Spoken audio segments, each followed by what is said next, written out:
How's it going, everybody? Dave Meltzer here with the next 2 hours talking pro wrestling with Brian Alvarez of Figure 4 Weekly, and today's going to be a real special show because today's the one we've been talking about for weeks.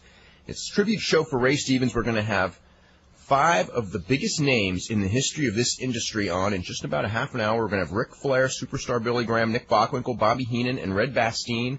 We won't be taking phone calls today, but we will be taking emails. Talking about Ray Stevens, talking about the current scene. This is going to be a real good show, and I can't wait. Brian, how are you today? I'm doing good. That's good. Before we talk about that, I guess the first thing we should talk about is, we'll talk about SmackDown last night from Madison Square Garden, and actually a really well-received show. And I guess a lot of stuff going on in backstage there, too, as well. It's quite an interesting atmosphere. I was just told that the atmosphere backstage at the WWF has changed completely in the last week as far as dressing room, and there's a lot of, that thing about that cohesive locker room and everything that they're looking for? It isn't so cohesive anymore.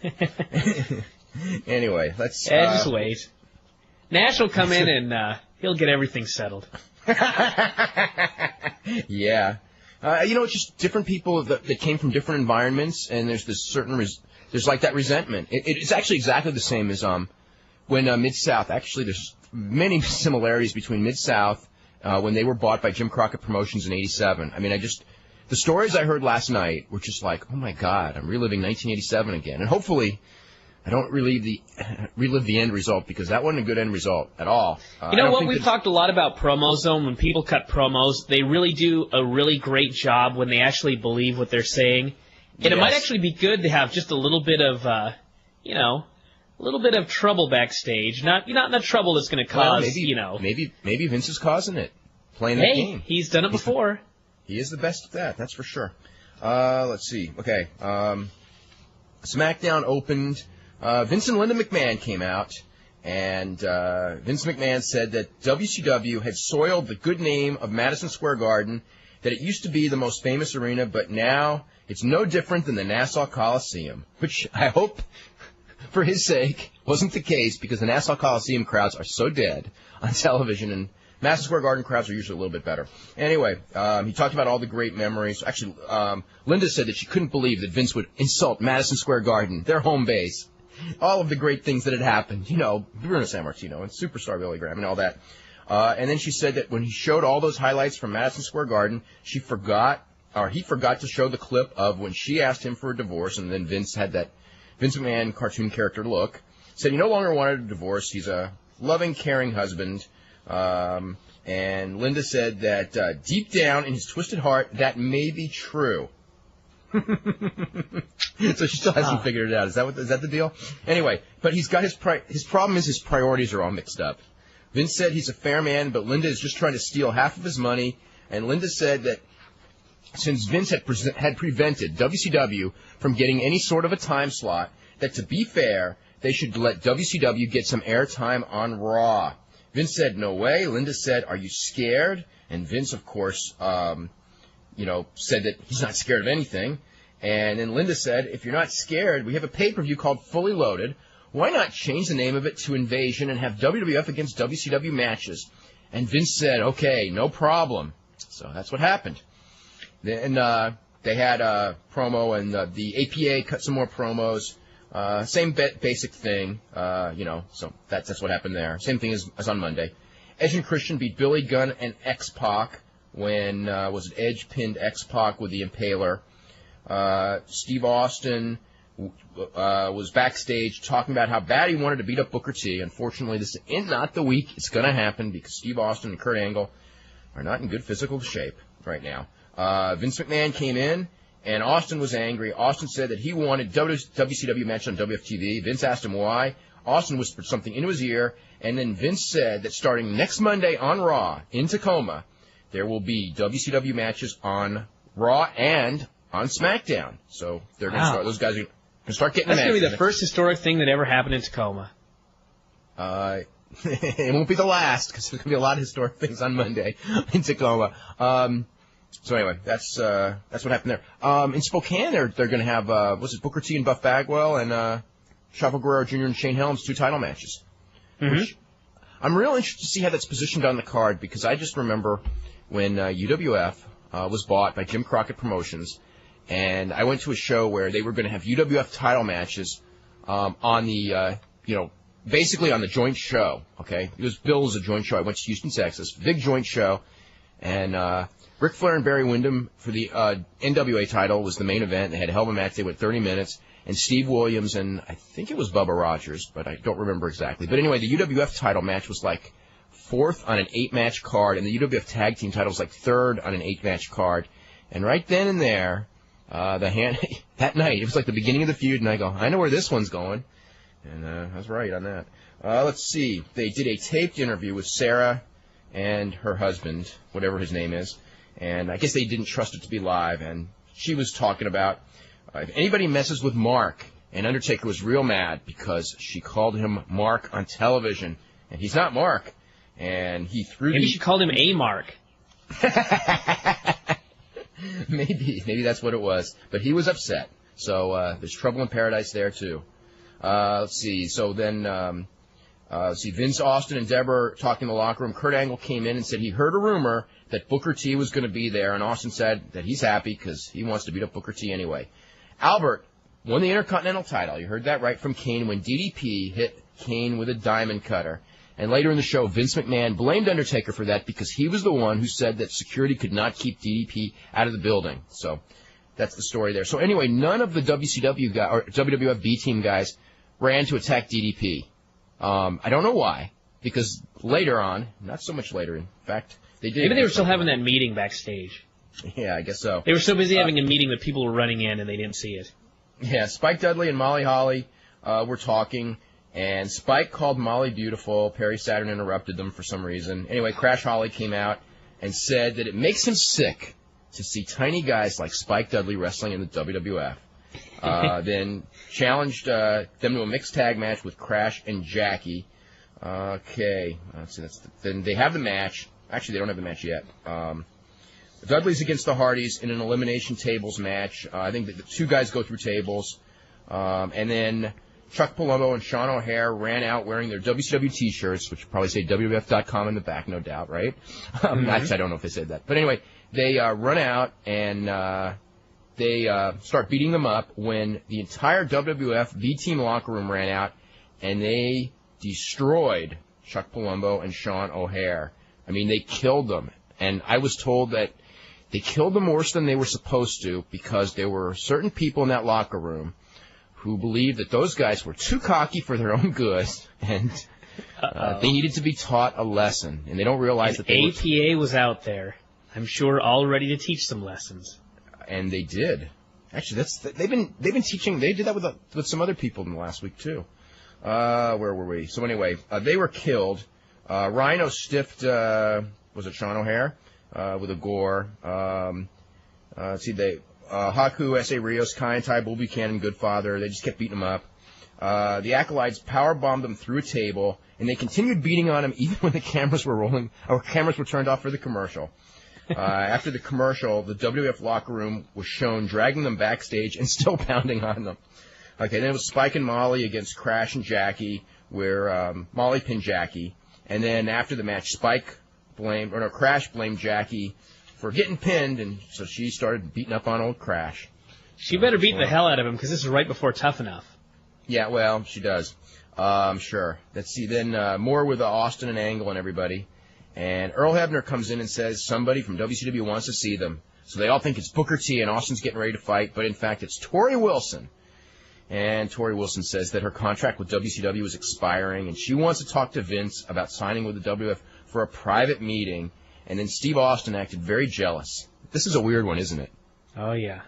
Yeah. Isn't that contract tampering, by the way? I guess so. Big Show was again trying to get Trish to go to Europe with him. And anyway, she talked him into ordering first-class tickets for both of them. That guy, that Big Show's, with all that big contract, he's going to end up broke anyway. And anyway, Big Show, the clumsy guy that he is, knocked down Trish's water and grabbed a mop to clean it up. And Perry Saturn got mad because I guess it was his mop. So and I'll tell you what. Are you sure it wasn't Terry? When it comes to reasons for When it comes to reasons for setting up a match, that is definitely a new one. They showed some stuff in Regal's office, and he still had the green mist all over his face. And they set up a tag match where Chris Jericho and a mystery partner were going to face Regal and Tajiri. Mystery partner turned out to be Scotty 2 Hotty. Anyway, Big Show beat Perry Saturn, which was just an excuse so Terry and Trish Stratus could have their catfight scene. Then the WWF B team was guarding the doors, making sure that no more WCW wrestlers were going to get in the rest of the show. And they were not successful. Tajiri and Regal lost to Jericho and Scotty 2 Hotty when Scotty pinned Tajiri. That'll teach Tajiri for getting over. Let's see. Then Vince McMahon started talking about Tori Wilson. You ever notice how the people who are in charge with booking always link themselves, no matter how old they are, with like the best looking woman that comes through the door? Of course. Yeah, Shane's going to link himself. One of the benefits to being a booker. I know, and you know what else? How often does that stuff play out in real life? Far too often for... Oh, yeah. I know, so anyway, that's another story. Let's see. Kurt Angle says that why are they wasting their time talking about Tori Wilson when they should be talking about Booker T? This caused Austin to get very angry because he was tired of hearing about Booker T. As I said, I was told this was an excellent show. Then we had, actually the final segment of the show, which was Steve Austin came out and challenged Booker T to come out and fight. And he said he'd give him 10 seconds, and Booker T did not show up. So Taz finally got tired of Steve Austin. He got up, so they're setting up the big Taz-Steve Austin match, which I think is going to take place on Monday. And Taz told Steve Austin to apologize regarding Michael Cole, and Steve Austin kind of laughed at him. And Taz said he was going to beat the apology out of him, and somehow Steve Austin hit Taz with the belt in the face, knocked him out, and started beating on him. And let's see, then what happened? Finally, Michael Cole came out, and Steve Austin threatened to beat up Michael Cole. And before he could lay out Michael Cole, Booker T ran out and hit Steve Austin with the WCW title belt. And then the entire WF locker room, lower card locker room, ran out, and Booker T ran away into Shane McMahon's limo and sped off to end the show. So that's the show. Okay. Anything else, Brian, as far as that goes? I think that's it. Sounds like a pretty good show. Oh, yeah, it sounds real good. They got to do the angle pretty soon where the whole WCW roster lays them out. It's got to be coming. I think you got to do it Monday. Yeah. Don't you think? I wasn't planning on going to Raw and SmackDown, but I might do it now. Really? You're going to go to SmackDown, too? I may. I would go to Raw. And SmackDown, how far's Tacoma? From here, about hour. Oh, God, then hour in traffic. Sure. Oh, God, I thought it was like 3 hours or something. Oh, hell no. Portland's 3 hours. Portland's not even 3 hours, actually. Like if they were in Sacramento's one of those, like, maybe I'll go, maybe I won't, because that's like about 2.5 hours. But, Oakland, San Francisco, which are like an hour, I would go unless it's Tuesday. Well, it's Tuesday night I would go for sure. Monday night I wouldn't go because I can see it on TV. Actually, you know what? You should probably go Tuesday, not Monday, because Monday you can watch it on TV anyway. You don't really need to go. Yeah. So I was thinking, okay. Anyway, Carl DeMarco is going to be on Live Audio Wrestling this Saturday, which will be on from 6 to 8 Eastern instead of 5 to 7 due to arena football. God, they get jacked around too much. So anyway, he's president of WF Canada, so I wanted to make mention of that. And also, Mick Foley will be. God, he doesn't want to travel, but in fact, he can tape 6 shows at once. He will be the host of TNN's Robot Wars Extreme Warriors. Remember that show we talked about? Oh yeah. Mick Foley will be the host. Quote, Mick Foley is the perfect host for TNN Robot Wars Extreme Warriors, says Diana Robina, the executive VP and general manager of TNN. He's beloved by World Wrestling Federation fans, but won't be for long if he keeps doing stuff like this. And it's natural to host this high-octane robot battle featuring house robots developed as characters much like the characters of the World Wrestling House Federation. robots? Yes. What the hell does that mean? I don't know. I don't know anything about robots, and I really don't want to know, and I'm not going to. Not outsider robots? Okay. How'd the newsletter turn out? I got done later than you did. I was sitting there trying to proofread it, and all of a sudden I got the email from you saying you were going to bed. I know. This is like probably the earliest I ever went to bed on a Tuesday in my life. Yeah. It went pretty well, though. What? It went pretty well. It went good. I'm so thrilled with this issue. I don't know why. just a lot of news. You know, a lot of stuff's going on right now, and a lot of stuff will be going on for the next, actually probably 3 months through October, November till this thing all settles in. But we got all the news as far as WWF, WCW. Plus, it did a lot of historical stuff. You know, the Ali Inoki, since it was the 25-year anniversary of it, actually. What day was the 25-year anniversary of it? Yesterday was. Wow. And anyway, that and 10-year anniversary of the Zahorian trial, 5-year anniversary of WWF suing WCW, 1-year anniversary of USA suing WCW and Viacom. So it's just a bunch of lawsuits. Are you going to do that every week now, 1, 5, 10, and 20 years ago? No, I just did it this week because I just did it. Next week I for sure won't do it. Because this week there was so much interesting stuff. You know what I mean? It was kind of like, and so much of it relates to today, which is why once I started reading it, it was like, I got to put this in. But next week, no. Next week we're going to get some letters in because I got some really, really good letters in the last couple of weeks that I haven't had room for. But actually, I had to cut stuff out this week. So did I.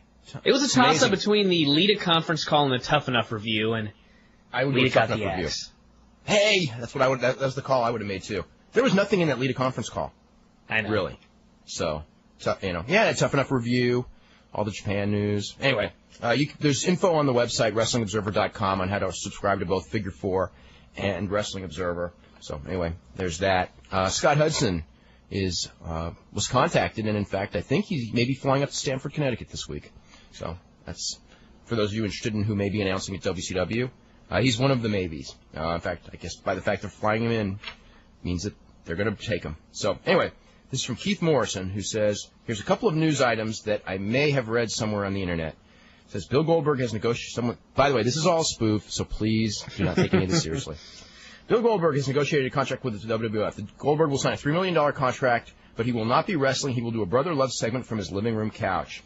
A local independent promoter was shocked Friday night when Jake Roberts showed up for one of his shows in condition to wrestle. Actually, I like that one. Last week, by repeating the same phrase over and over, Jacques Rougeau made a short story long. Hey, people love Jacques here. Haku made some off-color remarks about Rikishi's rear end. When the comments got their way back to Rikishi, he confronted Haku. Haku told Rikishi he shouldn't be so angry because the comments were only tongue-in-cheek. That's lame. Let's see. Vince McMahon decided on Sunday that he needed to push somebody to the top and decided it was Edge. So to make an Edge the top guy, he was instructed to do a run-in the main event to lay out Stone Cold, Jericho, and Benoit. 2 minutes later, as Edge took his spot in the gorilla position, Vince, just getting off of that cell phone, came up, realized that Edge, in fact, was not over, and canceled the run-in. And had blonde hair. That was the joke, Brian. Okay. To find out how much money is available for creation of a new federation, Vince McMahon, Jerry Jarrett, and Hulk Hogan have all ordered copies of Matthew Lesko's book. Billy Gunn enjoyed that promo on Monday night. He went up to Edge and goes, man, that promo where you ran me down was awesome. Who are the writers? To which Ed replied, writers? Anyway, so much for that. Let's see, this is from John, who said, I read that Low-Key had a match on WF tapings. Yeah, he did, last night, as a matter of fact. And he did a good showing against Raven. That was, did that as well. I think that was the night before. Do you know if he has a developmental deal? No, he does not. What's the situation with his chances of making it? He's ultra talented, but then again, so are Chris Daniels and Mike Modest. You know, I still haven't seen Low-Key, but obviously I will be seeing him soon. But what was I going to say about that? They are not looking to add people right now to their developmental roster. You know, they haven't signed, since York and Matthews, who have already been cut, they haven't signed anybody developmentally, I think, all year, have they? I don't think so. They just have so many guys. Yeah, I think that they're just going to go with what they have. This is from Nathan, who goes, the invasion angle should not be heel versus face, but like two sports teams playing against each other. I agree, and that's what it's going to end up. That's what it's got to be. It can't be a heel promotion versus face promotion because they both got to end up as face promotions in a month. Let's see. What do we have here? You know, I was looking back at the whole NWO deal last night, and I was just looking at the whole storyline was built around the fact that WCW was this loser organization. And it was just amazing to me that at this time when WCW was just kicking the WWF's ass, at the same time their storyline was that they were losers. And look what happened. Yes, I know. This is from Marcus, who goes, all of this talk is mute. WWF is going to be doing 3.0s pretty soon once Monday Night Football starts. I will not predict anything. I will not predict anything because I have no idea where this is going to turn out, but I do have something to say about that. Just right, he goes, reminds me of the death of roller derby. Oh, where's anyone heard that one before? He goes, dead within 18 months. Okay, this is not going to be dead in 18 months like roller derby. Okay, there's a couple things about it, and a lot of the roller derby or Jim Crockett promotions or Montreal wrestling or Detroit wrestling analogies pretty much all hold true, but there's one big difference. Okay, well, and what happens is there's a big war. The war ends. Somebody loses. They do interpromotional. The promotion that wins usually kills the promotion that loses because they can. And during this period, which is actually the period we're going through right now, there's a short-term period of anywhere between 3 and 6 months where business booms again because people are seeing all those matches they want to see. And then it dies real fast. That's what happened with roller derby, Montreal wrestling, Detroit wrestling, all of them. And they all died. The difference is, and why this will not die, is because none of those promoters had $250 million of cash reserve to ride them out through the bad period. Vince has enough money. You know, whenever I hear about, like, Vince can't afford some guy. And a net worth of $750 million. Billion, although that will go down. But still, even if it goes down to, let's say, $750 billion? What are you talking about? $700 billion. Vince $750 million. Because he's no longer a billion. You're right, $700 million. Okay, I'm losing my mind. Almost had a heart attack right there. I know, my God, then he's really rich. But no, Vince has a net worth of $700 million right now, which will go down, but even if it goes down to $500 million, you know, none of those promoters have that kind of money. So he can buy anyone he wants. He can ride this out for as long as he wants. He's already making cutbacks. So, I mean, it's not like he's not preparing for this. Yeah. So, I mean, you know, it may very well go down. It won't go down for 3 to 6 months if this thing's done right. At least at the beginning, I think you can't screw up. Although, I mean, think about it. Right now, they have 4 years of losing $60 million before they would be in trouble. Exactly. And they don't have the contract overhead like WCW had to where they're ever going to lose that kind of money anyway, because if they start losing money on the road, they'll cut back on road expenses. You know what I'm saying? And these guys, none of these guys have big downside guarantees. I mean, in comparison to what, you know, the kind of contracts that WCW had with those guys that couldn't draw anymore at the end. You know, so they're not the dangers of losing. I mean, they could conceivably lose money if this thing goes south, but they're not going to ever lose that kind of money. And the time it would take for them to lose $250 million, believe me, they'll come up with something new, and they'll be, you know what I mean? It's not going away. It probably will. There's a good chance it will go down at some point. Maybe it won't, but there's probably a good shot of that. Let's see. Wasn't the Kimo Sakuraba fight a work? I don't think it was. Let's see. More on Jerry Lawler.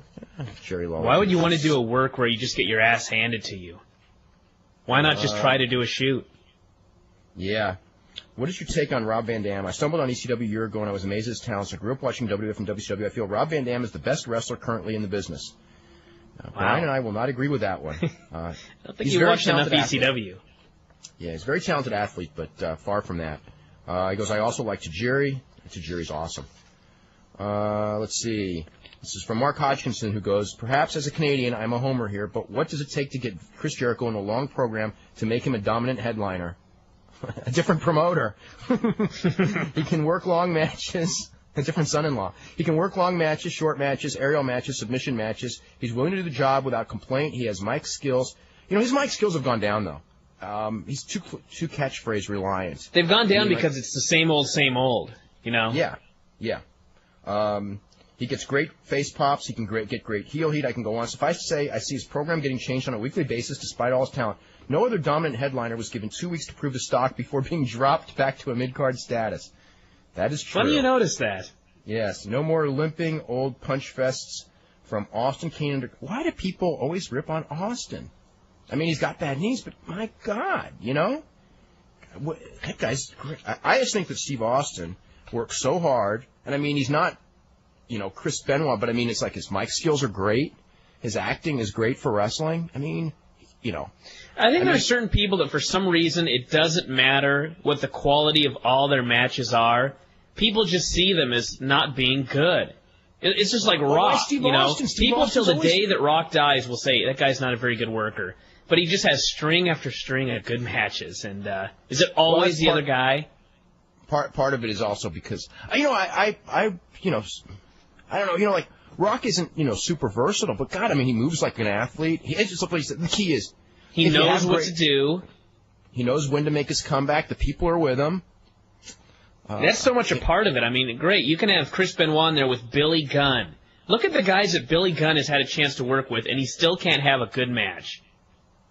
Well, nobody Yet said Rock that Billy- seems to have a good match with all these guys. Why is that? Because he's in there with someone good? Doesn't good work match out with that way. Rikishi on one of those pay-per-views. Yeah. Remember? Let's see. WF needs to bring in Ric Flair. Yeah. Well, we'll hear more about that. I like the angle with Austin, Vince, and Kurt Angle. It made me laugh so hard I couldn't breathe. Oh, they're going to start killing people like Blassie did.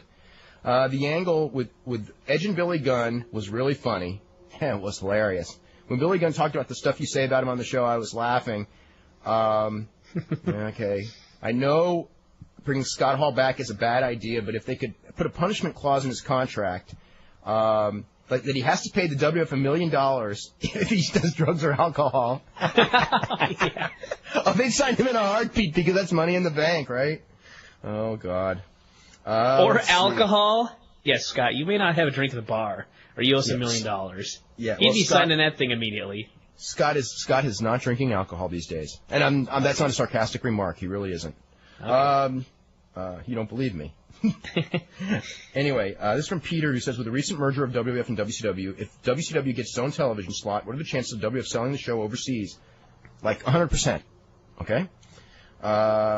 We already get Raw and SmackDown. I'd like to be able to view WCW as well. Well, if you get Raw and SmackDown, you're going to be viewing lots of WCW. Let's see.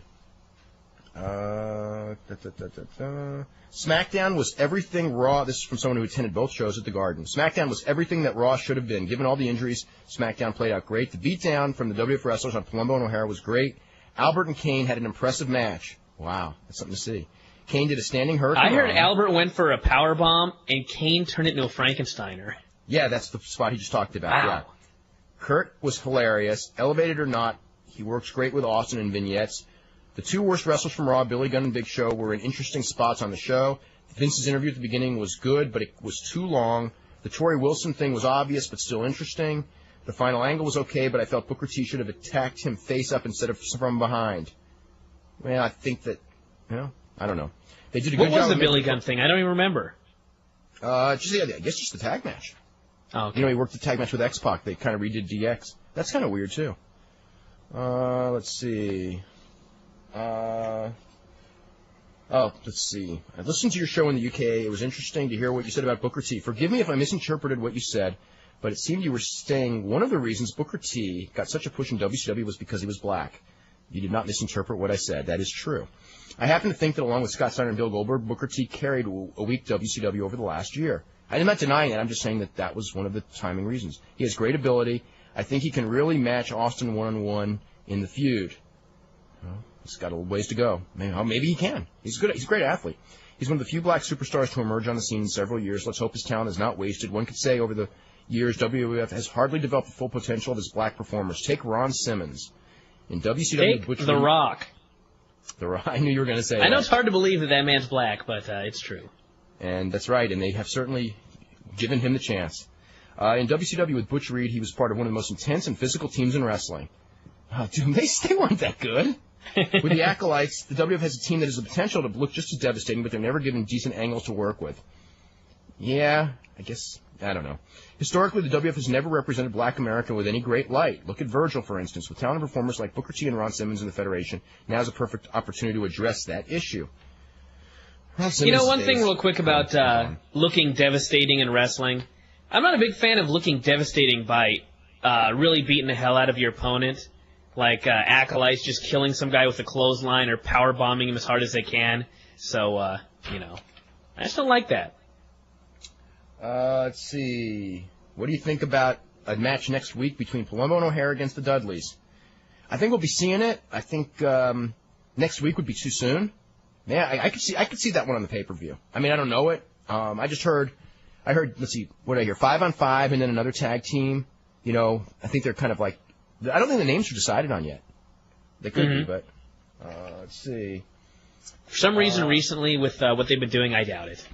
Guys, we've got Bobby Heenan and Red Bastien right now. Nick Bockwinkel will be up in about 15, 20 minutes, and Billy Graham is a little bit indisposed right now. He'll be up in about 10. And Ric Flair, apparently he's having some family difficulties. We may or may not have him this evening, so just to let everybody know. But first up, Bobby Heenan and Red Bastien. How are you guys doing today? Let's start with Red. Red, what's going on? Well, not much. I'm up in the Great Northwest at the present time. Getting ready to get my sailboat ready and go out doing some sailing this summer. Oh, that's cool. And we got Bobby. Bobby's out in Bobby, how are you today? Pretty good. How you doing? We're doing really good. Well, good. We're going to talk. Of course, we're here to talk about Ray Stevens, and I guess Red, you probably knew him longer than just about anyone. Because I mean, I remember you were. When did you first meet Ray Stevens? I think I first met him in 1957 or 58, something like that. I met him in Charlotte, North Carolina. He was there. I was there, and he came in. He was had been wrestling over there for Nick Goulas, I think, and then I came back from the service and spent some time in Texas and Oregon, and then I went down to Charlotte, North Carolina, and that's when Ray came in. I was there already. And you know your career and his career crossed paths for 20 plus years, I guess. Yeah, it's really strange though. So, you know, Ray, every time I'd go someplace, he was either there or he'd be there, or he was there or I would be there and he would come in. You know, it's just and yet on the other hand, there's some guys in the business I never met. You know, our paths never just crossed. You know, so it's kind of funny how that works. Now, in 57, I mean, I mean, I know that like in the 60s, the guy, you know, really had the rep as being, you know, maybe the premier performer in the entire business. I mean, did he already have that in 57 when you met him? Was he already like the Ray Stevens that people talked about later, or was it just developing? No, he was there already. I don't know how he did it. Ray's really a strange guy because he had charisma and pizzazz. You know, I was just amazed at him. He looked so young, you know. At the time I saw him, he was even much younger than I. So I had heard about him already, but the Lord only knows I didn't have any idea what kind of work he was. But he was one heck of a wrestler. Now, Bobby, where did you first cross paths with him in the AWA, or did you cross paths with him earlier than that? I could never stand the bum. No, I met Ray in 1961 in Indianapolis. I was setting the ring and carrying jackets, and him and his tag partner, the Roy Shires, Ray was boxing Archie Moore that night. Oh, wow. It was Roy Shires and Ray Stevens against Archie Moore. And I never could figure it out because Ray got his butt kicked, but then on the way back from the ring, he knocked out 4 people. Well, that was Ray. Now, so you would have been, you know, a pretty young kid. I was 17. Yeah. What? When he was already in there. Now, Bobby, you never went to San Francisco. I mean, during that glory period. I know Red was in and out of there, you know, several times. No, I never did. Yeah. Red, what was it like as far as San Francisco? Because I mean, when people think of Ray Stevens, even though he wrestled literally all over the world, Australia, Japan, you know, New York, he was a headline everywhere, they always think of San Francisco and the Cow Palace.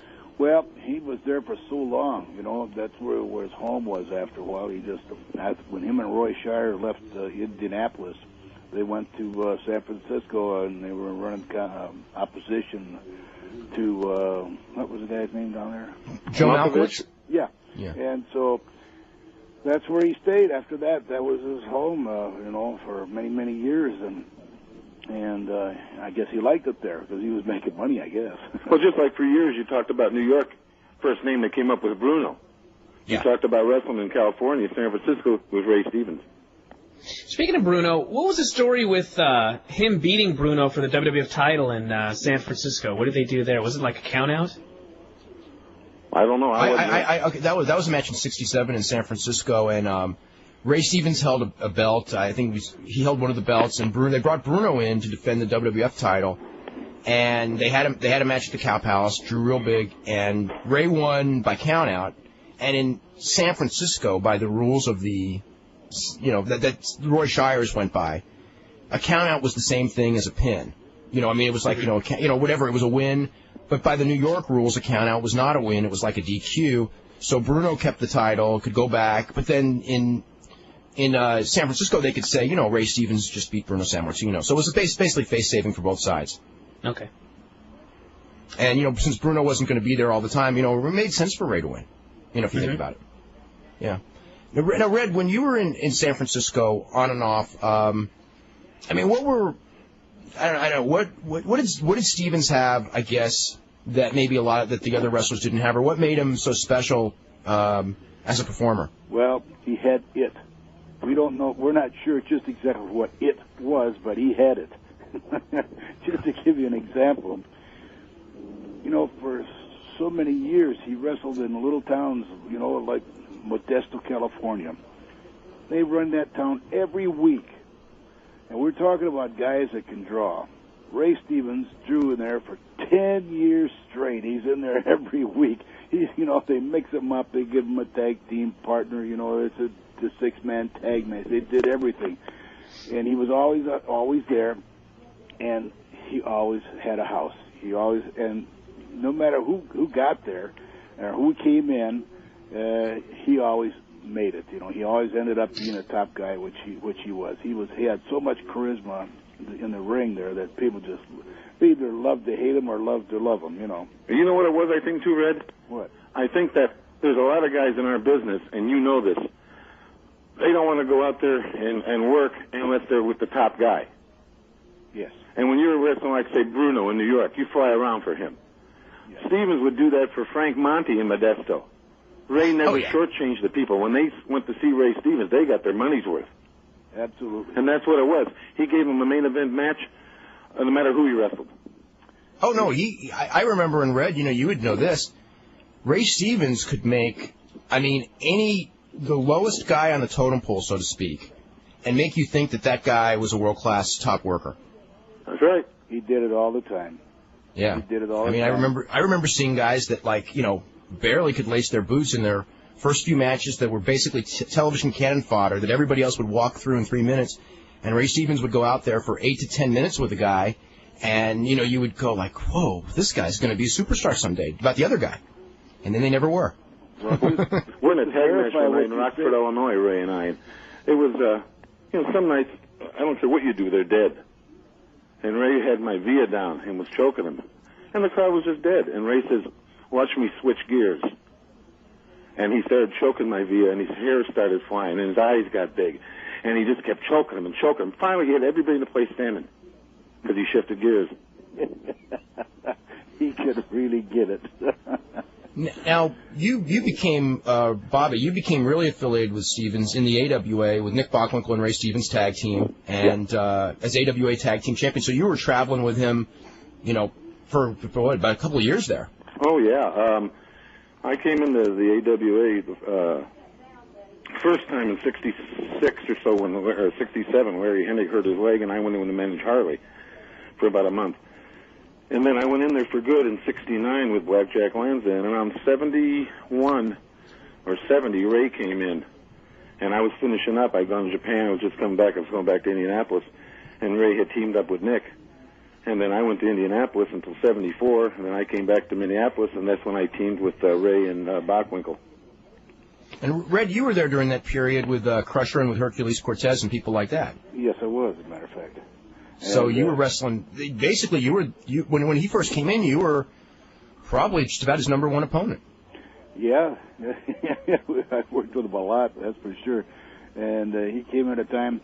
Well, I was always over there in Minneapolis because that was my hometown. I grew up there and went to high school and all that stuff there. And so there was a lot of fans that were there that knew me already. So I didn't have to. I had a pretty good base there to begin with. And when Ray came in, my God, we just took that and shook it a little bit, and it really worked. Change gears. Yeah, change gears. I want to read this. This is from Tom Hankins, who's a wrestler in the 70s who is a big fan of Ray Stevens. He just says, I've been anxiously awaiting today's show. I first saw Ray when he came to the AWA. He worked with Red Bastien in a match in Moline, Illinois at the ballpark. They put on a spectacular match, and I'd never seen some of the moves before that they used. That reminds me of something about Red. My friends and I who were with me still remember this match, and it was 30 years ago, and none of them are fans anymore, but we still talk about that match. When Ray Stevens, Nick Bockwinkel, and Bobby Heenan worked together for Verne, they were the best tag team I'd ever seen, and even though wrestling has certainly changed a lot since then, I still consider them the best tag team I ever saw. They never had a bad match or a boring match. Both Nick and Ray were the epitome of greatness, and Bobby was perfect as their manager. He was also a very good worker, very underrated as a worker. I was wrestling for Nick Goulas and some independent groups in the South back then, but I lived in Minneapolis, so I'd watch Nick, Ray, and Bobby and try to steal what they could do in Tennessee and Kentucky, where the fans had never seen them before. I guess I would also steal Billy Graham's lines from his great interviews because he got tremendous heat. Ray will always stand out in my mind as a tough SOB. I saw him work with a broken hand and other injuries that would sideline today's wrestlers and take great bumps even though he was injured. All your guests today exemplify the greatness that was once wrestling and keep the shows coming. Thank you very much. And Red, he brought something up. I never talked to you about this, but when I was a kid, I used to watch you wrestle. And you did this flying head scissors move that nobody has probably ever done since, and I don't know why no one has, because it was the coolest looking flying head scissors I've ever seen. Well, I told the Destroyer here just not too long ago. I asked him. I said he asked me how my hips were. As you well know, I got artificial hips, and and I said, well, if you drop to your knees, I'll head scissor you right here. And he said, I always did.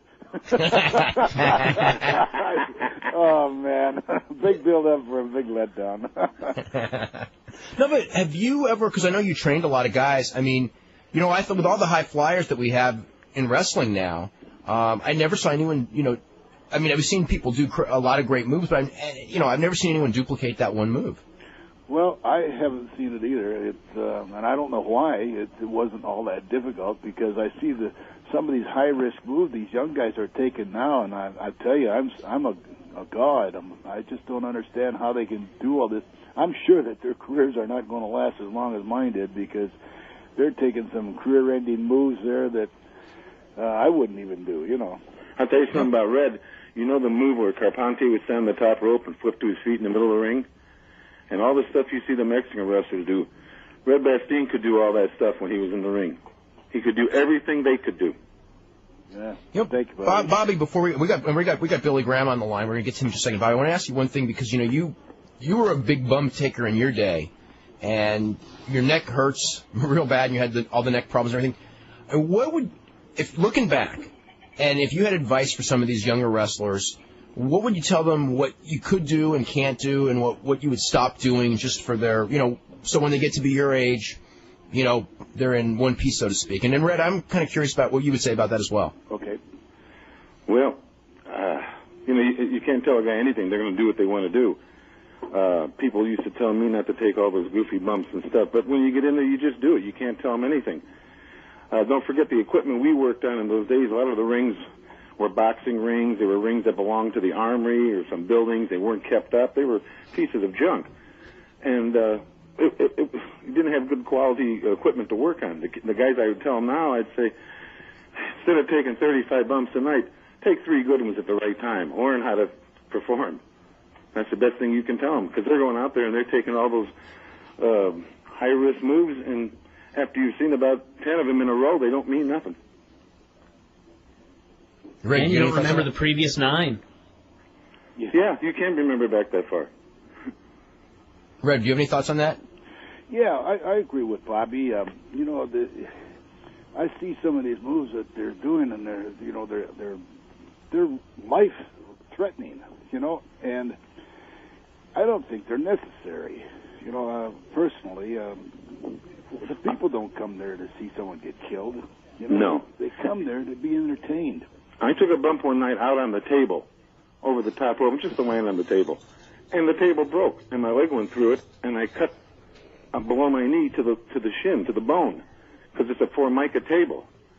And every time I see these guys throw each other through tables, I'm thinking eventually a piece or that leg is going to puncture their lungs, or something bad's going to happen. I mean, you got a ring that's padded with ropes. Why use a table? Yeah. Just, I agree with Bobby. they're taking these risks and everything like that. But it reminds me, you know, of Ray Stevens, and we'll get back to him a little bit. He came down to Texas. Him and Nick Bockwinkel came down, and in the dressing room, he says, we're in Fort Worth, Texas, and they had a ring there that it was so hard, that thing. I think they built the ring, and then they built the building around it, because I don't think they could take it down. I don't know. It was like concrete. So Ray Stevens says to me, he said, how's this ring for bumps? I said, it's great. He come back in, he's holding his back, and he's got, oh, my God. He said, I thought you said this ring was good for bumps. I said, yeah, but for giving them. Not taking them. Oh, he went crazy. Like Crusher came back from the ring one night in St. Louis. Remember how hard that ring was in St. Louis? Oh. I said, I know how we can get it. I told Pat O'Connor, I said, I know how we can get a new ring here. He said, how? I said, every Friday night that we're here, right after the national anthem, have Sam Mushnick take a slam. I'll bet you there's a new ring here next week.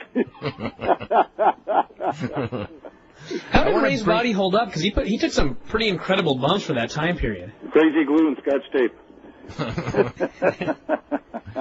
I want to bring on. I'd like to say that Ray was. Okay, go ahead. Ray did take some hellacious bumps, but they were all calculated. He was a fascinating guy. He could land and not hurt himself, but he knew what he was doing all the time. He was just gifted. Yes. Yeah. I want to bring on Nick Bockwinkel and superstar Billy Graham, and we'll go with Billy first. Billy, when you broke into wrestling, the first territory I guess that you got the big push would be here in San Francisco. And I know we've talked over the years many times. Ray Stevens was your idol in wrestling. Oh yes. Let me first say hello to Red and Bobby. It's good to hear. I just talked to Red last week. Nick Bockwinkel's on as well. It's good to hear Bobby Heenan's voice again, man. Billy, you still got those big work boots? And Ray Stevens, he was my wrestling idol, and speaking of bumps and tremendous moves, Red Bastien, when I did first come to the San Francisco territory, Red was there. I don't know for what length of period of time in the beginning of '71, but I know I saw him in a few matches at the Cow Palace, and looking from behind the curtain, as I was ordered to do by Roy Shire to watch every match, and the moves are phenomenal, and what Red possessed was not only the ability to do these phenomenal moves and bumps, but he had the ability to make it look almost effortlessly and like a pro gymnast almost, and so I'd have to rate Red ahead of his time as far as bump taking. I don't think I ever saw him take the bump that Ray did, as I heard you guys talking earlier, that somersault into the turnbuckle over the top onto the floor. I know Rich. Shawn Michaels was the one who did that a lot. His signature move later, but someone asked me just recently that they heard that Ray Stevens could take that bump, that somersault over the top, and then blade himself before he hit the mat on the way down and do the bump and get juice all at the same time. And I said, well, I never saw him get the juice on the way down, but, the bump was phenomenal. And Red will probably remember this, that ring, and even Dave, you might recall, if you really check your memory, that ring in the Cow Palace was extra high. Oh, yeah. Is that right, Red? Am I right about that? It was. I remember. Yeah. I couldn't see who was in the ring. I could even see the action in the middle of the ring. I used to sit at ringside, and it was and when you would sit at ringside at the Cow Palace, it was like one of the worst views for that very reason, because the ring was so high. Especially when guys got down to mat level and did some work on the mat, exchanging holds and things like that, but because you couldn't see up and across, it was like you needed a periscope to see the action in the ring. But the thing was so high, it scared me at first. It was like climbing up onto like a high. You're going to the high wire act on at a circus or something. But I just back to Ray. Yeah, he was my wrestling idol, and he that of course that signature somersault in the corner up over the top onto the floor was a phenomenal move, and you know, I don't think anyone's ever done it better than. I guess Ray had to be the originator of the move. I don't know. I don't know, Red. Was he the originator of that? It goes even further back than that. He was the first guy that I ever saw do it. It wasn't Crusher. I saw Crusher last year. I said, you know, you could still work. You haven't lost a step. To do it, I would have turned my back and hit the back buckle. I hit the buckle. But Ray was just incredibly on the bumps he took. You know, there was like no fear. And when you did that thing, that somersault over the top, and you had to clear the ring post on the way out and down also, and it was so smooth it was scary, you know. And like I said, the height of that ring was ridiculous. But you know, moving forward to where we are now, Monday night, I saw a clip on Raw of I guess it was Shane getting suplex into that logo. Oh boy! The first time it didn't break, and he hit, and he went down. I know he landed on his head and his shoulder, and it looked like he could have broke his neck right there. And then they showed the clip again, and then they went through the breakaway plastic glass or whatever they had there, and he landed on his back. But the first one, he just bounced off that thing and went straight down. Just like Bruno did in the Garden when Stan Hansen gave him that weird sideways scissor body slam and dropped him dead on his neck, on his head. And, you know, it's like these guys are now, not to get away from Ray, because I know it's the subject of the show, but you guys are reflecting on the bumps that they're taking now. It's like, why are they doing it? Well, I think they've got so caught up in it. And with the evolution of the sport and the business, that the bar has been raised so high that it's almost like they're in competition with one another. And if you don't take a high risk move or a bump, you're not going to get a spot on top or near the top if you don't do these insane moves. And now the crowd is like, you know, the Romans sitting in the Colosseum with the gladiators and the lions throwing the Christians to the lions, and you know, bloodthirsty, you know, things that actually happen, and that's the way the fans are now. You know, you say that they don't want to really see anybody get hurt, but I think the mindset is just like when they go to Indianapolis 500 or Daytona, and they're waiting for a race driver going 250 miles an hour to go out of control and roll his car about 10 times and end up upside down in a fiery crash and get killed. They're bloodthirsty, and that's what Billy, hold up for a second. Taste. It's like they've got a taste of this high risk moves and these unbelievable feats that these guys do, and they'll never be satisfied. The only way you can get rid of them it would be a slow weaning off by Vince. Vince would have to make the call, I think, Dave, you know, and to wean the... Matter of fact, I think you wrote about that about a year and a half ago in one of your newsletters. That well, he did. The word did go out at one time. He did cut back on dropping people on their head. Is that true? Yeah. They ban. You know, they don't use pile drivers. They won't do. What moves, Brian? Won't they? Bring? I think anything where you go straight down on your head and neck, like you know, the tombstone.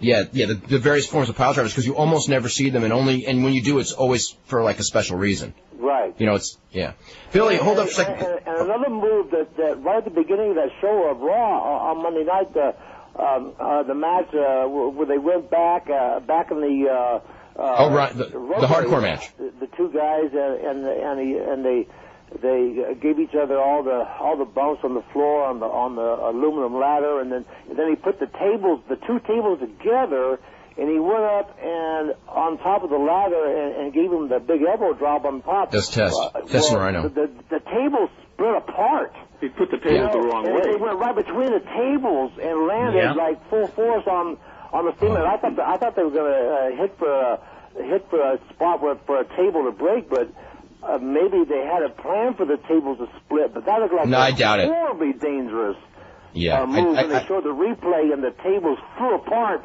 and they both landed, on the cement with that move. And I mean, hey, you're only an inch away, from a concussion or being killed with your head bouncing off the cement floor.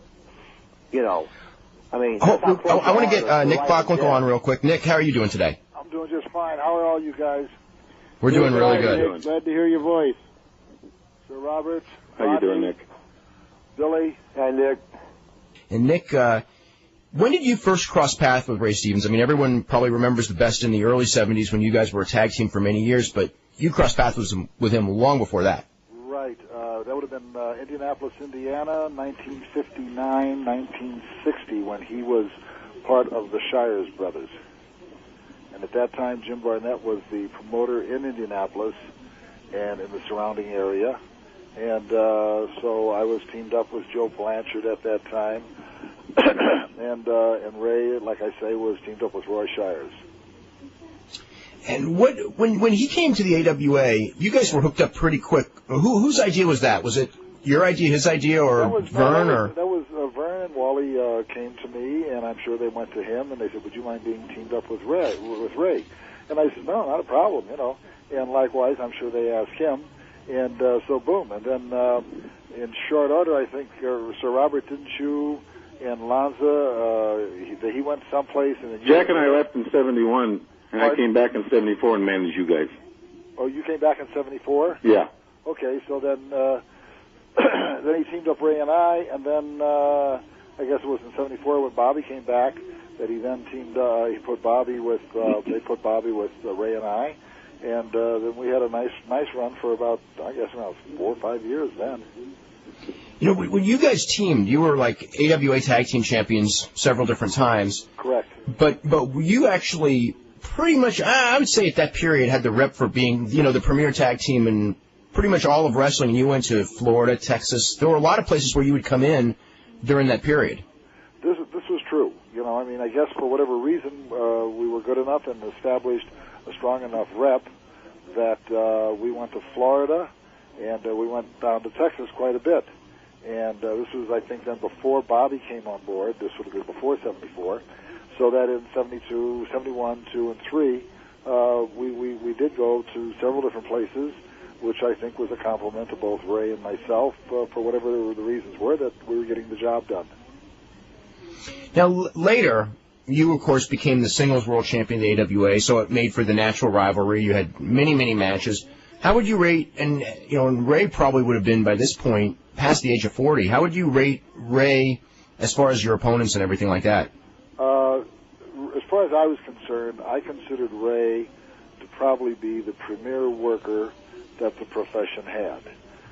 He was far better than I as far as being a worker. There's no question in my mind about that. I think the only difference between Ray and I, why Ray wouldn't have been the world champion, was because I was, I think, more serious.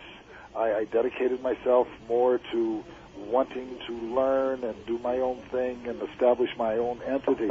Had Ray at any point decided he wanted to, so to speak, get in shape and really push the envelope, I don't think there was anybody in his profession that could have touched him because he had probably the best ring sense of anybody I ever was with, and I was still learning from him after we had been partners for years. He was just, God bless him, he was just that good. And I remember one time, I think it was Denver, I'm doing something in the ring, and Ray standing on the apron, and I kept watching him, glancing over, and he was flirting with some gorgeous girl at about the fourth row, paying no attention to what I was doing, no attention to the match, so to speak. And yet when I tagged him, he came in and instinctively went right to whatever I had been doing, followed up perfectly, and it was almost like, if I hadn't paid any more attention to it than him, I'd have been a lost soul when I came in, or I would have lost the momentum. Not Ray. What else is new, Nick? Pardon? Rodney, what was that? I said, what else is new? There you go. But I mean, Ray was just that. He was just that good. Billy, I wanted to ask you this question because it's a story that when you very early in your career, you wrestled Ray Stevens at the Cow Palace a couple of times, and I believe it was the first. In fact, I remember it was the first time you would have wrestled him in the main event at the Cow Palace. You actually went in the ring with 2 finishes, didn't you? Yes, I did, and that might have been a first. It was a 2 finish because the television before the show in the Cow Palace, I had a bad match with Pat Barrett, Irishman Pat Barrett. I know all you guys remember Pat Barrett. And I wasn't aggressive enough, and I didn't look like I had the killer instinct. And when the match was over on television, Shires caught me in the hallway of the television studio in Sacramento, and just put me up against the wall and said, "Your match was horrible." And if the house falls, he instinctively knew. Shires was so brilliant that he instinctively knew that the house could possibly fall because of my bad performance on that during that match. And he said, if that house falls, I'm gonna fine you $1,000. It falls from the previous show. And sure enough, that night while I was in the dressing room with Ray, going over the match, Shires comes in, sits down, says, "Graham, you're fined $1,000. The house is dropped." And he says, "I'm going to give you guys 2 finishes, and it's going to be up to Stevens to call the finish. If the match is crappy and it's a no good match, Ray's going to beat you and pin you 1, 2, 3 right in the middle of the ring. And if the match is decent and good enough for return, we'll work the return finish." And so he gave us the return finish and the option, and told Ray Stevens, "Ray, you're going to have to make the call. You are going to make the call in the ring during the match." And so I figured right there, well, I'm going down 1-3, which I didn't care. I'd do a job for Ray Stevens anywhere, and be happy to do it. And but as soon as Shires left the locker room, stormed out. Ray told me, "Don't pay any attention to Shires. We're going to go for the return finish." and he actually got juice. This is a really amazing thing about that. We worked the return finish right from the start. And of course, Ray worked around me. He could have a match with a punching bag. He could have a match with a telephone pole. His ability was so great. But he actually did a blade job. And when we got back during the match and for the return, got back to the locker room, and Shires was steaming at Stevens, saying, "Why? Who told you to do a blade job to get color?" And Ray said, "Well, I wanted to make sure." He said the match was good enough. He said, "I wanted to make sure we really had a good shot at a good return and bring the house back up." And Shire said, "Well, I didn't tell you to get juice." And Ray said, "Well, you told me to make the calls out there. I made the calls." And only Ray Stevens could have got away with that in San Francisco. Maybe Pat Patterson, but for sure only Ray Stevens. Because Shires dictated everything that you did. But so that was it. We were given 2 finishes, man, and I was fine after the match, and when Shires brought the checks around about a week or 10 days later, somewhere down in Fresno, I think I got the check for the Cow Palace. It was $1,000 deducted off the check. I think I might have made about $2,000 on top or something, maybe $2,500 with Ray, and there was $1,000 of it gone. So Shires was a man of his word. But it was a 2 finish match. But, Red, I wanted to ask you, what was the story with 71-ish when Ray was the king of San Francisco? He'd been there for 10, 11 years, and he moved to Minneapolis. Was it just the time? Was it just Vern just made him a good offer? What was the story behind that? Well, first of all, Ray had been there for a long time, and I had left and gone up to Minneapolis. I got pissed off at Roy Shire, who I had very little respect for. I had respect for his ability as a manager and a promoter, but for him as a person, I had none whatsoever, because he was an asshole, wasn't he? Yeah. And so, anyway, I was up in Minneapolis, and And I called up Ray and asked him. I said, Ray, you want to come up here to Minneapolis? I said, man, the guy treats you with respect here and everything like that. He's got a good territory. He runs a nice ship here. And I said, would you like to come up? And he says, well, I don't know. I'll think about it. And so it wasn't about a little while later, a week, maybe something like that. He gave me a call and said he wanted to come up. So and we put it together. Did Vern talk to you about Ray Stevens, or was that kind of like you acting on your own and talking to Vern and go, hey, we can get Ray Stevens in? Yeah, I think if I remember right, I think I just called Ray because I think there was a spot for him, and I called him, and then I talked with Vern, and I said, Ray is available. If I remember right, it's been a while, but anyway, first of all, let me say something. We got some pretty lofty company that I'm here with, Billy Graham, Nick Bockwinkel, and Bobby Heenan. I'm honored to be on the same radio program with these guys. And the other thing is, I'd like to plug Cauliflower Alley Club a little bit, if I may, Dave. Go ahead. Okay, well, as everybody here knows that that the Cauliflower Alley Club has been in existence for 35 years, and it's an organization with wrestlers that have retired mostly, and we even though we do accept guys that haven't been retired, they're still active. And it comes out of, we have an annual meeting in Las Vegas, Nevada, and by the way, Nick Bockwinkel is the vice president there, and so I'm sure Nick has got a few things that he'd like to put in about that too. We have a reunion this coming February, and it's not just for the wrestlers, it's for the fans as well. So we would like to see some fans there. It's at the Riviera Hotel there on the Strip, right on the Strip, and it gives everybody a reason to go to Las Vegas. What did we have last year, Red? Almost over 500 people? We had about 500 there last year. Yeah, it was great. Yeah, Bobby did the MC. Yeah, Bobby was there. He helped out and did a wonderful job, I might add, like he always does. He's done that for so many years. Good job at everything we always expected of him. And doing that for Cauliflower was just like working for Wally in those days. I still didn't get paid. Well, let me if I may, the Cauliflower Alley Club is a not profitable organization, and so we don't make any money. We get money in from our memberships and stuff like that, and then of course we donate it to people who need it and stuff like that. Well, just like a couple months ago, Sir Oliver Humperdinck used to manage, and he had a triple bypass surgery. And the guy who lives in Key West, he doesn't have a dime. Flat ass broke. Cauliflower and Red Bastien sent the man $1,000. So, that's what it's a good organization. It's a great organization. I want to get Ric Flair on because I want to thank you, Rick, under the circumstances, for coming on.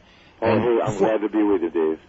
Rick, how are you doing? Bobby, how are you, sir? Good. How are you doing? Good, man. I just heard you and Red talking. I didn't know you guys were going to be on the show. I can't talk about Ray Stevens at the same time you guys are, because I didn't go to any parties you guys went to. You had your own. I hate you, Heenan. I'm not talking on the air with you on the air. You want to talk about Boston? No. This is not going to be good, Dave. Rick, real quick before we start talking about Ray Stevens and everything, I want to ask, what have you been up to, and what's coming up for your future? Well, actually, I've just really been doing nothing. I've, as you know, the restrictions put down on the guys that are under contract by, with the Time Warner that were independent contractors, not the employees, such that they're not letting us do anything. Maybe an occasional autograph session or appearance, but anything wrestling related, they're not letting us do it. So,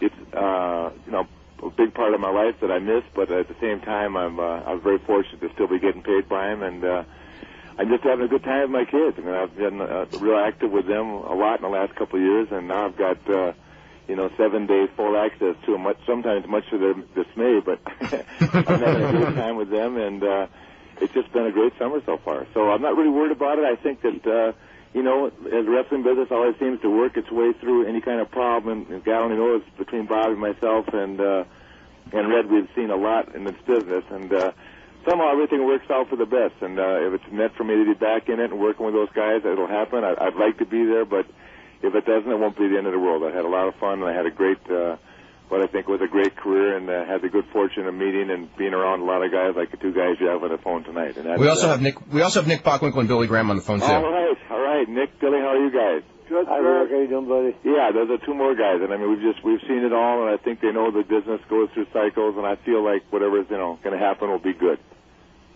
Rick, when you first broke in, it was AWA, and actually all these guys were around right when you first broke in, and Ray was like, what was it like watching these guys, and of course, probably Ray Stevens was one of the bigger influences on your career. Well, let me tell you, when I was in college, as everybody knows, I made it through 1 year, but I used to take all my friends down, which at that time, two of them were the Goldberg boys, Bill's older brothers, Mike and Steve. I'd drag them down once in a while. My favorite match, back in those days was Nick and Ray against Cortez and Red. I mean, I loved it. I mean, at the same time... Well, Red must have been a hell of a worker then, and Ray. And Nick. The other three guys must have been hell workers. Yeah, but I mean, it was, I heard about Cortez. At the same time, they had the unfortunate car wreck and all that, but I loved that match, and I got to go on that 7th Street gym, and I got to meet, all the guys there. I don't think Ray was in there a lot, but... Ray didn't need to be. You know what I mean? Ray was Ray Stevens, and as I told 1,000 people, I'd sit there all night long waiting for Ray to beg off in that corner, and for someone to throw him in, man. And if he didn't do it, I was upset about it, So you made sure that you did it. You made sure that when you were a wrestler, you did that in every match. I wouldn't leave it out. And my rationale was, someone say to me, Christ, that's like, why do you do that every night? And I'd say, well, why do you take an arm drag every night? Why do you take it, get taken over in a headlock? I mean, there's 1,000 people it was wrestling. It was just something I learned how to do, and, I know that I was disappointed if I didn't see Ray do it as a fan watching Ray, and it just, like different things, like when I thought Red Bastien threw the greatest head scissors of all time. I mean, Greg Gagne. We were talking about that. Yeah, Greg Gagne spent 10 years trying to duplicate Red's. No, I'm paying him a compliment. It's just things that were great in the business. I mean, Billy Graham was the first guy to come along with that body. I mean, it really got that kind of recognition from it. And Billy was Billy was ahead of his time. I mean, it was a great time. Minneapolis at that time, I thought, and this is before I ever knew what the NWA was or the World Wrestling Federation, but I think Vern had all the talent in the world right there, and all but probably the best that was on the marketplace in that point in time. And I mean, everybody's going to say they didn't have Bruno Sammartino and people like that, but I don't think that Bruno. I think Bruno. I shouldn't say that. I just don't think that he would have been the star in the AWA that he was with another company. There just were so many great performers there at that time. Anyway, may I say something to Flair? Go ahead. Go ahead, Red. Okay. Rick, we got Billy Graham here, Bockwinkel and Heenan, and maybe some other guys are going to come on, I don't know, but all these guys belong to the Cauliflower Alley Club. When are you going to join the Cauliflower Alley Club? I'm not retired yet, man. We have a vacancy I still for want you. to wrestle the Rock one time, man. Rick, what's as far as what's the time limit right now as far as your contract? Like, how much longer? 20 months. 20 months, okay. If I had every Monday night between now and 20 months from now with Bobby Heenan, I wouldn't live that long. If I had to be with Bobby and Gene Oakland every Monday night again for the next 20 months, I wouldn't make it to the Cauliflower Alley Club. I'd rather blindfold myself and cross the interstate. No, Red, I'll tell you what, it's not that I haven't wanted to be part of it. My problem has just been time management, and I know that it's really gotten to the point where I need to participate, and I'm ashamed to tell you that I haven't, but I will in the future. And I'm saying that on the air right now and go on record as saying that. All right, my man. Okay. I'm going to hold you to it. Now, when is the first one? Next one coming up? It's going to be in February at the Riviera Hotel in Las Vegas, and it's going to be... God, that already doesn't work. It's going to be a slam dunk. Incidentally, while we're on that subject, Billy Graham, you're writing a book, and we're going to have it's going to be the book thing this year because everybody that's written a book about wrestling or any wrestler that has written a book about anything else, we're going to have those books on sale there. so the good. fans can come there and buy the books, get a signed autograph and everything like that. So, Billy, are you going to have your book ready? Well, I hope to. I've had a lot of setbacks health-wise, as some of you guys know. I know Dave does. I've contracted hepatitis C, and it is really especially this last 3 or 4 months, it's played havoc on my immune system, and it's just drained me of all energy and fatigue. And I go through. It seems like I go through sets of time frames where I just the hepatitis C is so strong in my system that it just shuts down my immune system, and I have a lot of problems. Fatigue being one of the main ones, but I managed to really see the end of the book now, and I'm really hoping that I will have it finished. There's no reason I shouldn't if I don't have another serious setback with hepatitis C to stymie my time that I need to keep on writing. I will say this one thing that about books. I know I read in one of Dave's newsletters that, Rick, you're gonna be having a book come out, I think, and on your career, and I know that's going to be a fascinating book. And but if I could tell you what I've learned, I know some guys need a ghostwriter to help them write the book, because it's not an easy thing. I happen to be an artist. I'm able to put a little bit of paint down on the canvas and make a rock look like a rock out here in the desert, but writing a book is something like an art form, and I found that it's a tremendous outlet, and if you've already started, I know Mike Mooneyham told me that he was going to help be involved in writing your book also with you, but try to get as much of your own words in that book as possible, because I know it's just a great thing to do. It's something that's so unique. Writing your autobiography is it's just an incredible insight to yourself. And some things have come up that I haven't particularly liked to relive in my mind while writing this autobiography, but it's a cleansing also. But I think the fans, just like Mankind's book, Mick Foley writing his in his own words, I think the fans really appreciate really much more a person who can put a lot of the book in their own words and know that it came right out of their mouth instead of a ghostwriter. But of course, like I said, not everybody can write a book, and not everybody can paint a portrait like Steve Strong, and so, but when you do, really try to, I think you'll enjoy trying to put a lot of the words down on tape, or in my case, I handwrite every word, then give it to Valerie, and she transcribes it on the computer, and then I send it to a friend of mine in Southern California to edit, cross the T's and dot the I's and correct the spelling, but I'm really anxious to get that book. And do you have any? What's the latest on your book, Rick? Well, actually, it's the irony of you just bringing it up, or Red bringing it up. I just signed the contract with the company. It's been put on hold about 3 different times, basically due to the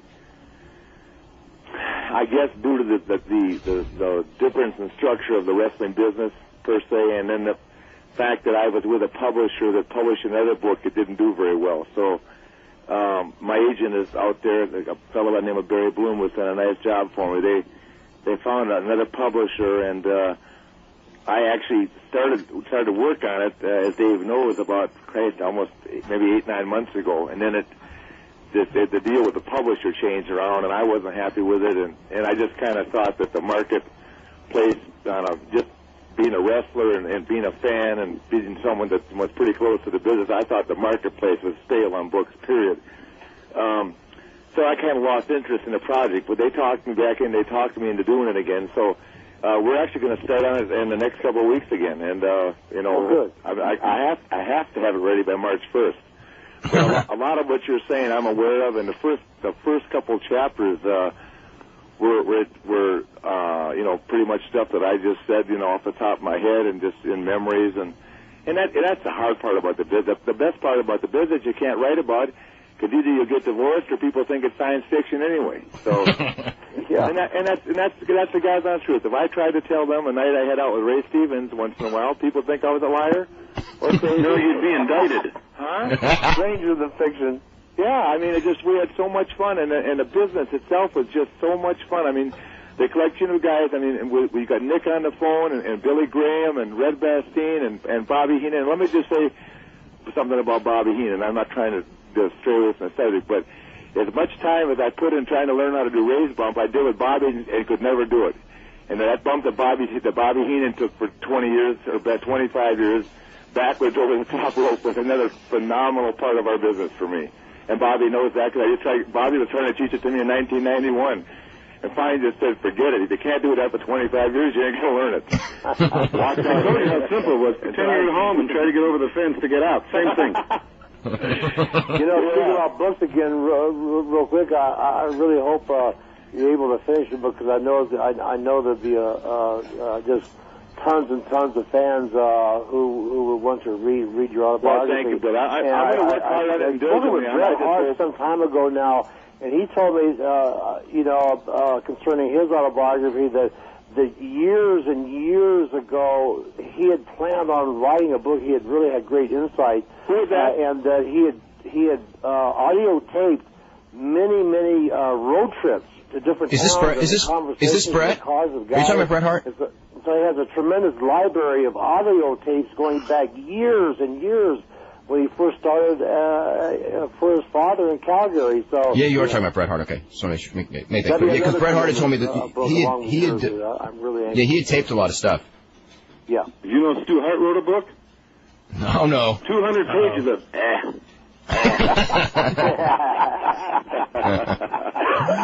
Short reading. Bobby, you've talked about a book, you know, a couple of times with us before. I'm working on one right now. I have a publisher out of Chicago, and I've got a guy who's helping me write it.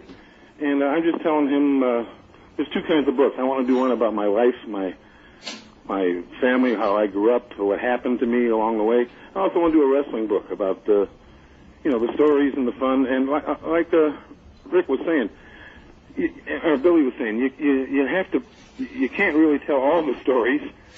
But you can't just make up guys' names like Bill Smith and I wrestle here. Yeah. That doesn't mean nothing. You have to be truthful, and you have to tell the people the fun side, the dressing rooms, the cars, the airplanes, the hotels. That's the fun part. The ring stuff isn't that much fun. I got a question for you guys. You know, because Rick's talking about, like, you know, what was the most fun era for all of you guys in wrestling? I'll start off on that. For me, I was just telling Valerie the other day, just maybe yesterday probably, that I miss and think about Minneapolis, the 3 years I spent in Minneapolis as the most fun in the business. And maybe it's because, you know, thanks to Red Bastien calling Ray Stevens to come up, well then in return, Ray Stevens called me to come up and to Minneapolis, and my career just skyrocketed. And meeting Rick when he was fresh out of college and making the trips with Ivan Koloff, and I do agree with Ric Flair when he says earlier that probably the group of talent, the wealth of talent that was amassed at that time in the AWA for Verne Gagne was probably unparalleled in the business at that time. And the 72, 73, 74 time frame for me was absolutely the most fun and enjoyable in the business. I became my own identity. I created myself. I really progressed. Ric Flair took me to a guy named Warren Teddy who made home gym equipment, and I filled up my basement with home with all kinds of equipment, weightlifting equipment, and solid dumbbells from 15 pounds to 150 pounds, and it was just the best time, even including the time when I was given the strap from Bruno for that almost a year run in New York. I still say that Minneapolis was the most fun and enjoyable time out of my whole entire wrestling career. Yeah. Nick, I want to go with you, Nick.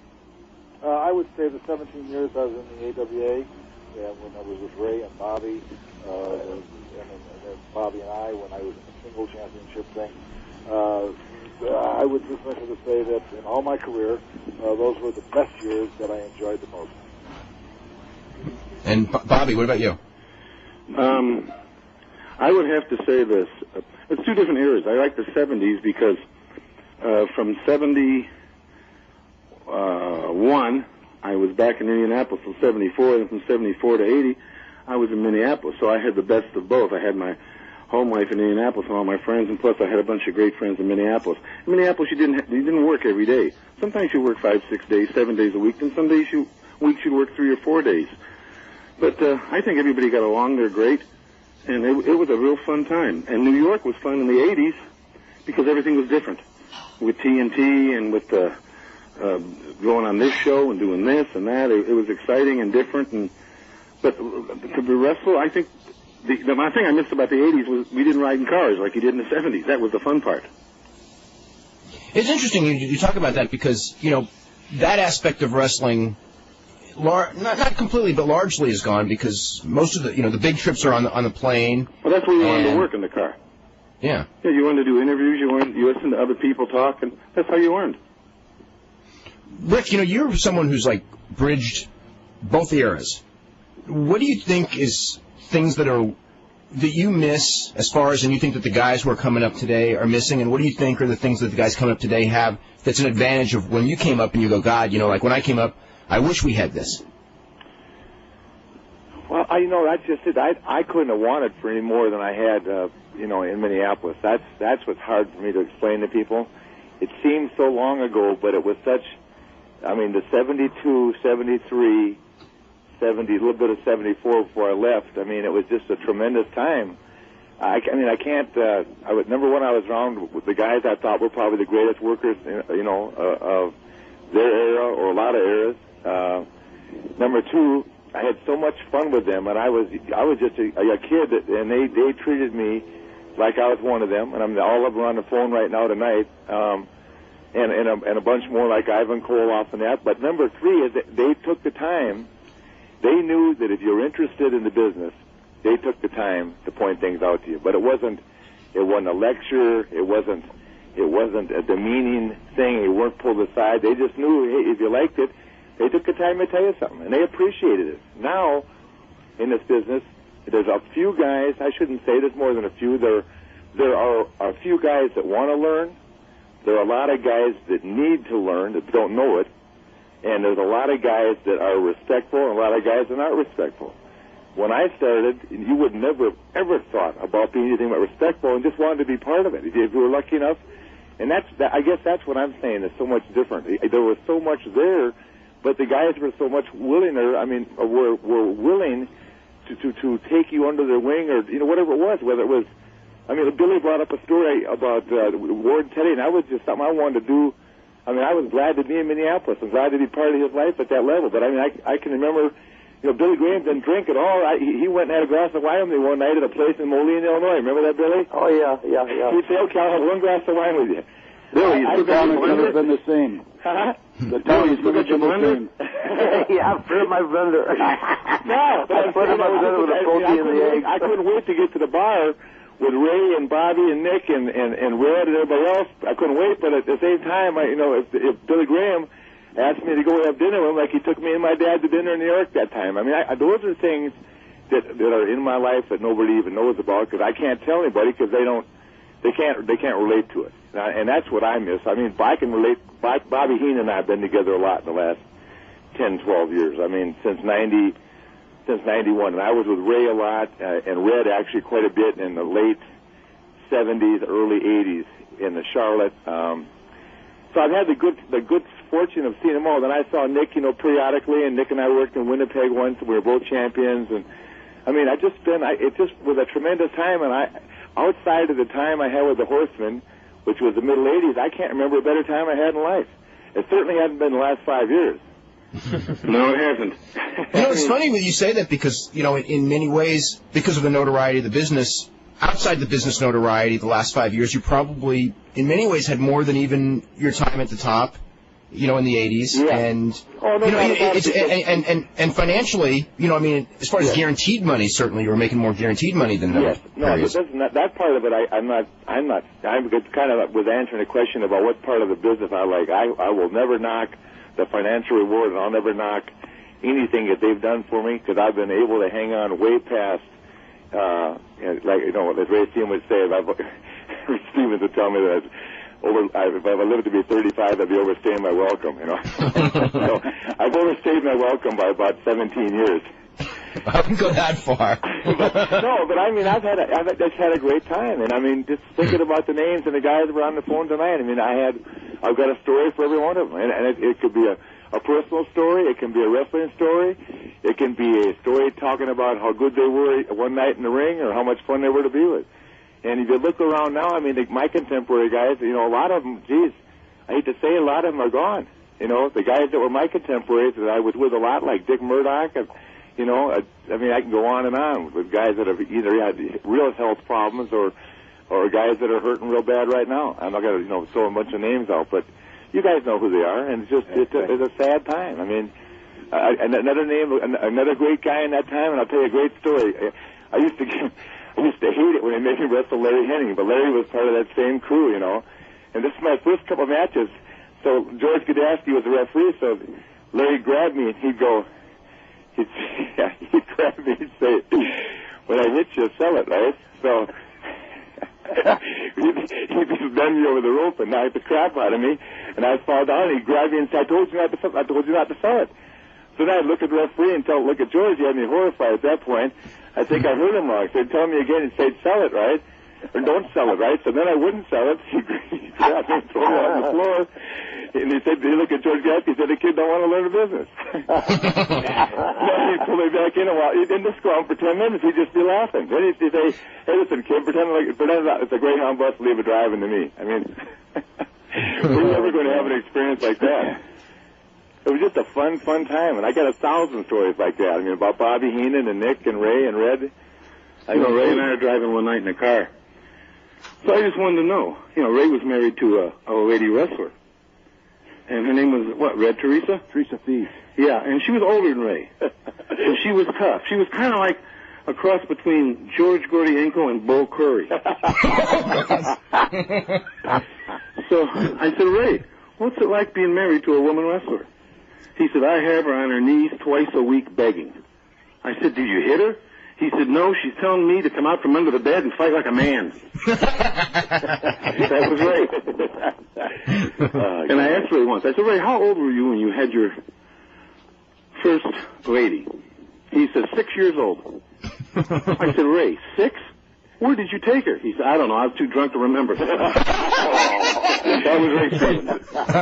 That's how he'd tell that. He'd tell that story, and he'd laugh harder than hell. I remember you were talking before, Red, about you calling Ray to come to Minneapolis? I beg your pardon? Remember when you said you called Ray to come to Minnie? Yes. And then, Billy, you said that Ray called you to come to Minnie. Yes. Nick? Yeah. You remember when Vern called you and said, how much longer are you staying? Hey, let me tell you a story, a quick story that Ray Stevens told in the locker room on my first day in the territory in San Jose. It's amazing that year 71, since this is a tribute show to Ray Stevens, that year I spent in San Francisco with Ray and Peter Maiva and Pat Patterson, my tag team partner, was really turned out to be my mentor that year. It just is embedded in my memory bank like I can almost remember every word of every day. And of course, Ray Stevens was as all of you guys know, was probably more famous for his antics outside the ring than in the ring. And I'll never forget the first day I met him in San Jose, the old auditorium there. He was telling everybody that he had gone up in a homemade helicopter that was pulled by a rope on this guy's ranch up in Northern California somewhere, and it was probably like the helicopter, you had to pull it to get it going, so it actually go into the air. Now it kind of reminds me of a hang glider now. Ray said he went probably at least 100 feet. The rope was probably 100 foot long. He went about 100 feet in the air for about 100 yards in a homemade helicopter. And I just envisioned it looking like something pre-Wright Brothers era. Wright Brothers everything, yeah. and then another time in the Cow Palace, he was the main event, but he had to cancel because everybody knows that he loved the rodeo and loved the rodeo business and participated and somehow a gate flew open at one of these rodeo events, and a bull, I guess it was someone was riding a bareback on a bull, but the gate swung open and hit Ray in the face, and it hit him so hard that his right eye, one of his eyes swelled completely shut. It fractured his jaw and fractured that whole side of his face probably. And he came to the Cow Palace, and in the locker room, his face looked like it was made up from somebody from Hollywood. It was so horrible looking. And he got in the ring. Shire put him in the ring, so the fans, because he might have brought in Pedro Morales to be the substitute for Ray. That I may be wrong. Yeah, against Pat Patterson. I remember that. Yeah. Is that true, Ray? Do you remember that? I remember. Yeah, Ray got, because it was supposed to be a Pat Patterson Ray Stevens match, and Pedro Morales subbed for Ray because Ray was injured. Yeah. Right. Yeah. And I was standing back from in the curtain back of the hillside, walk out on the hillside, and you could see the swelling on his face. Probably there's probably a good 30 yards away from the ring, and it was just horrendous. But you know, it was just one of those things that Ray Stevens did. It was like the things that you know, a book could be written on the antics of Ray Stevens outside the ring and probably be a bestseller. And everybody threw the stories in that they knew. Nick, you mentioned that he always wanted to have like the fastest motorcycle and things like that. Well, here's one, and it was just to show you where Ray's mind was. He wanted the biggest, the fastest, and whatever. And Bobby walks across the studio one day. We're doing interviews, and Ray's just sitting about 10 feet away. And he's just sitting there, just half asleep, waiting to do an interview. And Bobby just walks over. He says, "Just go along with me." And I go, "Yeah." And all Bobby says was, he says, "Well, Nick," and he raised his voice so he knew Ray could hear it, but Ray wasn't paying any attention to us. And Bobby says, "It had 450 horsepower." And Bobby knew what reaction he was going to get. Ray jumped up and says, "I want one." And it didn't make any difference whether it was a motorcycle, a boat, snowmobile. You name it. He had to have the biggest and the fastest. And he had a snowmobile one time when we had these cabins up in northern Minnesota, north of Minneapolis. And he says, "We go up to the factory," and he went with this other friend of his. They came back with when it ran about 110 miles an hour back then. I mean, they all run about 110 miles an hour today. Back then, that was a pretty big deal. He said, "Do you want one?" I said, "No, Ray, I'll just, I don't need one." Yeah. When Ray first got up to Minneapolis, he wanted to get a snowmobile. So he went out and he was looking at it. He said he got the biggest and fastest one he could get. And he not only got one, but he got one for his wife, too. Oh, yeah. He had two of them. Oh, yeah. Yeah, no question. But I mean, he just, and we had more fun because up in Minnesota we have the snowmobiles, we have this little resort that with all these cabins on a lake, and then we had he had a boat, I had a boat, and then one day I'm out in the middle of the lake, and I got out there first. The boat's just anchored, and just my wife and I are just sunning. And Ray brought back a boat from California. It was a jet boat. This thing would run about 80 miles an hour with a big jet blowing it up. And I hear this thing coming across the lake. And I'm in an area where you're not supposed to go fast. Didn't mean anything to Ray. And he's coming at about 90 miles an hour straight towards me. And with these jet boats, you could turn them around on a dime, and the spray goes back about 130, 40, 50 feet. And so he's coming towards me, and I see him coming, and I stand up and I look, and I don't think he's going to make it. Well, he turns the thing. He practically, from the jet, God bless it, and it worked out just fine. But he almost made my boat turn over. The jet was so strong, he came so close. And when he came back, he's laughing like hell, and I'm looking at him, and I says, Raymond, and this was a beautiful metal flake boat, all gold trim and everything. I says, Raymond, if you had hit me, I said, I'd taken a ball-peen hammer and punched a hole all over that goddamn boat of yours. Oh, well, no, it's okay, Nick, you know. But I mean, he just loved to take chances. It didn't make any difference what it was. You know, Red, he had a charmed life. And you know one other thing? You've never heard anybody say anything bad about Ray Stevens. No. You never heard a guy say, he was a jerk, he screwed me here, he couldn't get over, he did this, nothing. No one said anything. No. They loved the guy. Yeah, just any place he went, he endeared people to him. And I think much of it was the fact that he was such a he was a big kid, and he had a big heart, and because he was, in a sense, childish in a certain way, but in a man's body, that everybody loved him for it. You know, Red, when he... Okay. Red, what was the thing?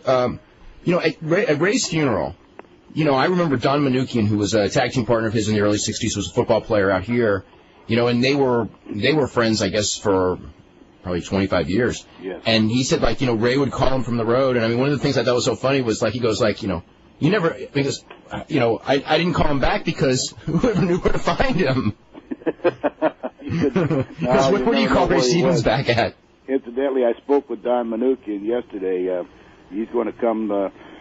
Well, you probably heard of the King of the Indies, right? Yeah, I was going to ask you about that, Red. I heard you were that some of your guys are going to come over there. Yeah, exactly. Do you want to relate that a little bit? It's October 27th, 28th. We're actually going to be there. Brian's going to be there as well. It's going to be in Vallejo, California. Roland Alexander is the promoter. We've talked about that, and right. A lot of the Cauliflower Alley guys are going to be there because they're going to honor, you know, retired wrestlers. Right. So far that I know of, I spoke with Nick yesterday. Nick is going to come there. Don Manukian, who you just mentioned a short while ago, will be there. Bobby Heenan's going to be there. Mike Tenay probably be there. Myself, Roddy Piper. Awesome. I'm calling Roddy at the moment, and the Destroyer, Dick Beyer, is going to be there, and Pepper Gomez. Here. Pepper Gomez is going to be there. Very good. I'll bring my booster chair. I used to take Pepper to towns with me, and I put a phone book in the car. He said, "What's that for?" I said, "In case you want to look out the window." One night I wrestled Pepper in Portland, Indiana, and there was an outdoor show on a racetrack. And the racetrack is banked, so the ring's at an angle. So I said, 1, 2, and follow me. So I hit him, Pepper, he hits me. I roll out the short side and run to the big side and jump in. He chases me and runs to the big side, and the bottom of the apron is on the bridge of his nose. He says, very funny. I had to wait for him to go back and get in the short end. So Robert, you did that someplace else up in Minnesota on an outdoor show. You did the same thing. This time, the ring was low enough that he tried to jump up at that point. And even when he tried 2 times, and then he just ran around the other side. I can't tell you. I can't tell you. Oh, my God. Hey, we're totally out of time. I want to thank all you guys for joining in, and all you guys, thanks very much, Rick, you know, especially under the circumstances and everything. I want to thank these guys, man. It's been an honor to be on the same show with them. You guys are great, exactly. And, Red, I want to tell you something. I am really looking forward to this thing in October with all those guys coming in. It's going to be a lot of fun, for sure. It's going to be a big day there. Three big days, actually. Yeah.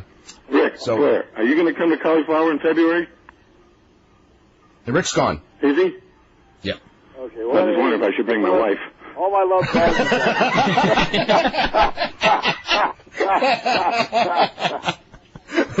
Oh, God, Lord. Or something inflatable. And a squeegee. Okay, this is Red Bastien. I'm out of here. Thank you guys very much. I love okay, you thank all. you very much, Red. And I'll talk to you later. Bye. Okay. My love to all you guys. Okay, thanks, Nick and Bobby and Billy, and we'll be talking to all you guys soon. And I want to thank everyone for listening in. No one and talk about. we'll be back here tomorrow at 5.